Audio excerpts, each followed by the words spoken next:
E aí, meus queridos, minhas queridas, gravando esse vídeo pro YouTube lindo, tá? Eu tô aqui numa sessão de estudos agora e eu quero mostrar, cara, um estudo de caso aqui de um trade que aconteceu, que eu no backtest peguei e fui imprudente, não era um bom trade, tá? E eu aprendi bastante com esse trade, tá ligado? E eu queria estar mostrando pra vocês. Bem, basicamente o trade foi essa compra aqui, tá? Agora, pra gente entender melhor o porquê eu não deveria ter pegado esse trade, a gente precisa voltar pro HTF, tá? Pro Daily Bias, pro diário, beleza? Então, a gente voltando pro diário, tá? Eu vou fazer uma análise bem um pouco aqui de trás, beleza? Não lá de trás, mas basicamente, só para vocês entenderem o que aconteceu aqui atrás, ele testou um order block, tá? Do semanal, tá? Então tinha um order block muito forte, pensa, um order block do semanal aqui, e ele capturou a liquidez para cair, tá? Então, e o preço estava carregado para queda aqui, né? Então se a gente for até em H4, ó, em 4 horas, você vai ver ele fazendo padrões de queda. Ó. Ele engolfou esse candle, né? Ele meio que fez uma OT de venda aqui e despencou, né, gente? Ó. Caiu e ele tinha alvos como estes aqui para serem capturados. Ele capturou, ó, deixou liquidez interna. Ele capturou esse alvo, ele subiu, ele ficou nesse range aqui para capturar a liquidez interna e voltar a cair, ó. Então foi o que ele fez nos últimos dias, tá vendo? Ele capturou a liquidez interna, cadê? Testou o order block de uma hora, um fair value block de uma hora, perdão. Isso aqui tô em 4 horas, mas em H1 tem um order block mais ou menos aqui, tá? Bem aqui acima, ó. E ele testou. Quer ver? Deixa eu mostrar tudo pra vocês verem. Aqui, ó, tem um order block aqui de H1, ó. Beleza? Na verdade, perdão, é um rejection block que testou esse fair value block daqui de H1, ó. Então tinha um fair value block aqui, testado, ó. Deixou rejeição, pavio de rejeição, que formou um rejection block de H1. O preço foi lá corrigir. Cara, OTE de venda de novo. Em M15 esse aqui fica mais bonito, mas tem uma OTE de venda aqui. Que ele foi lá e pagou, ó. Aqui mesmo. Pra preencher. E aqui tinha um fair value gap de 4 horas, tá? Eu vou lá mostrar pra vocês. Vou mostrar pra vocês tudo, ó. Tem um fair value gap de 4 horas. Preencheu. Rompeu aqui, ó. Bem aqui ele capturou uma liquidez interna, ó. Aqui ele capturou essa liquidez interna e caiu. Então ele rompeu aqui esse fair value gap de 4 horas, quando ele fechou abaixo, ó, nesse candlezão aqui. Aí ele veio aqui e entregou uma venda, que eu peguei no backtest, linda, tá? E ele tinha como alvo o quê? Esse DSL e todos esses alvos daqui, que ele capturou. Beleza, então ele está, porra, para alta, ele pode subir, não pode? Só que o que acontece? Olha que lindo, né? Em H4 a gente tem um BPR aqui, que na verdade eu nem tinha visto isso na minha análise, mas tem um BPR, tá? E ele quase deixou um CRT de alta em H4, se a gente chegar bem perto. Quase deixou, só que deixou bastante rejeição. E se a gente entrar em H1, a gente vai ver que ele deixou fundos iguais, ó. Fundos iguais, tá? Então, pô, eu voltei lá atrás para vocês entenderem o contexto até o presente momento dessa venda, dessa compra que eu fiz e que não foi boa. E vocês vão entender o porquê, tá? Então, o que eu fiz aqui? Eu tracei uma OTE de M15. Por quê? Não, uma OTE de compra, tá?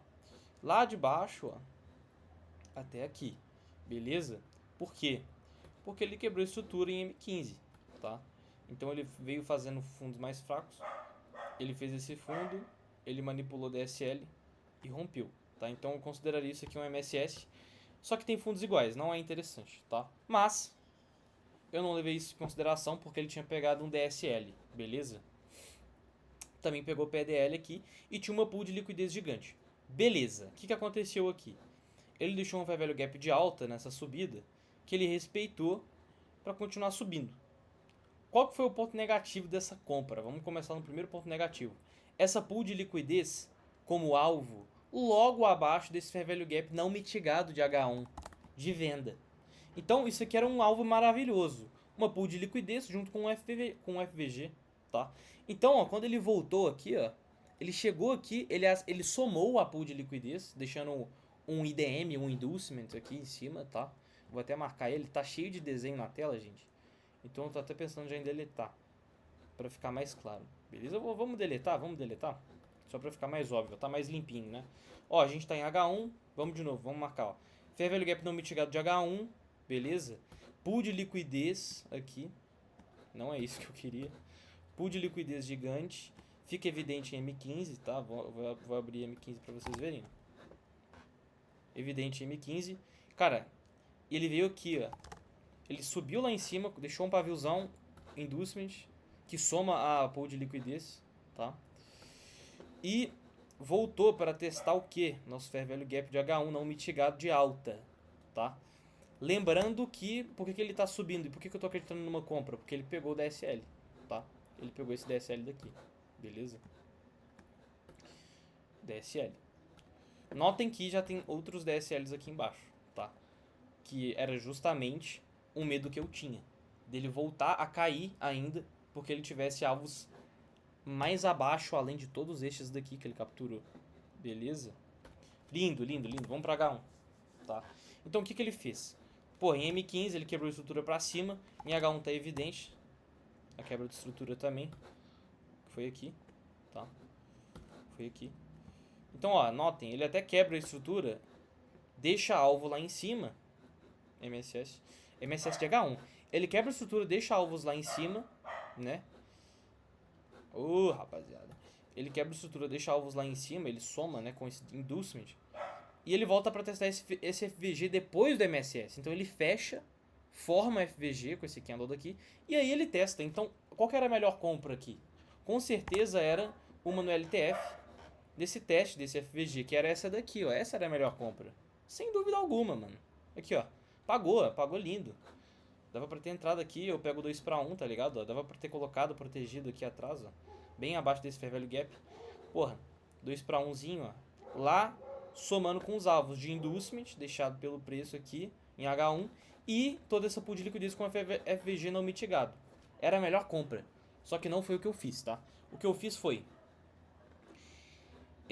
meu erro. Eu não enxerguei isso. Eu prolonguei a OTE até lá em cima, tá? Vamos voltar pra H1, pra M15 na verdade.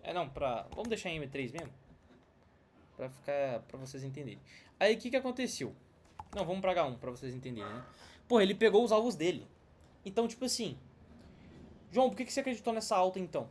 Porque ele mitigou esse velho gap. Por que você acreditou nessa alta? Ele mitigou e deixou um CRT, inclusive, ó. Que merda. Porque tinha muita liquidez aqui em cima, muita LR. Só que aí que tá, eu já tava sabendo, mano. Tipo assim, sabe quando você tem a intuiçãozinha? Que isso daqui pode demorar dias pra isso aqui ser mitigado, tá ligado?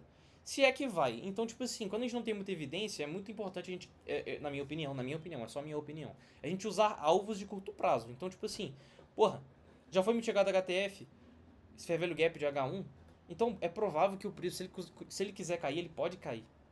Entendeu? É mais provável que ele caia. Ele pode cair a qualquer momento, é óbvio, né? A gente não consegue acertar 100% do que vai acontecer, mas, porra, muito mais, as chances são muito maiores. Porque ele caiu pra cacete, pegou liquidez, pô, e ele vai pegar, mas vai recarregar a força dele de queda pra ele continuar caindo, que foi o que ele fez. Então, porra, qual que foi o meu erro aqui? Foi acreditar nessa alta só por causa de toda a pool de liquidez aqui em cima, né? Toda essa pool de liquidez aqui marcada em H1. E acabou que eu fiz o quê? Eu não peguei essa compra, nem enxerguei ela, tá? Até porque tava muito cedo, eu não pegaria essa compra. Aqui era a sessão ainda de Londres, ó. Londres tinha acabado de acontecer, tinha formado essa OTE. E aqui, ó, ainda durante Londres, é claro, porque essa aqui é só a London Open, que tá de azul. Ele deu a compra, eu não teria pegado essa compra. Por isso que eu não prestei atenção, sendo sincero, tá, gente? Eu não acordo tão cedo assim, eu não opero Londres, eu opero Nova York. Nova York, o que ele fez? Que foi o paia. Ele veio aqui, ó, vou arrastar essa OTE pra cá, e ele deu uma OTE de venda, de continuidade, tá ligado? Então ele veio no Fair Value Gap, preencheu e deu a OTE de venda. Então já tem essa OTE de venda daqui, tá ligado? Se eu quisesse pegar essa compra nessa OTE direto, o que eu não gosto, por quê? Porque é uma OTE de M15. O que eu gosto de fazer? Esperar uma quebra de estrutura em M3, que foi o que ele fez aqui, ó. Ele capturou a liquidez interna, que era um Fair Value Gap de H1. Pensa. Então, teoricamente, estamos alinhados, né? Pegou essa liquidez interna e fez um MSS aqui para minha compra. Só que por que ele reagiu forte assim? Ele reagiu forte por causa dessa OTE, ó. Ó a OTE aqui, ó. Olha onde que o preço tá aqui, ó. Na 70. Essa aqui é a 70. É a 69? É a 60? Não sei. O primeiro alvo da OTE aqui, ele foi atingido. E foi o que fez o preço ir pra cima com força. Tá entendendo? Só que aí que tá, ele tava disputando com uma OTE de venda formada de um alvo de H1 e liquidez capturada interna já mitigada. Então ele já capturou a liquidez interna, porra, deixou indústria, os caralho, capturou tudo e deixou MSS. Então a venda tava muito mais forte que a compra, tá entendendo? A venda tava muito mais forte com a compra. O que que soma pra essa venda? O alvo de DSL lá embaixo, ainda não capturado, ó, que é esse daqui, que não tá dando pra enxergar porque eu coloco o texto sempre no meio e na direita. Aqui. Olha indo capturar lá.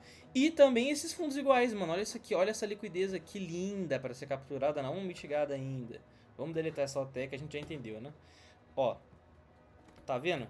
Então era o alvo dele, pô. A melhor venda era essa daqui. Não, a melhor opção era a melhor opção. Não significa que eu deveria ter pegado ela. Por quê?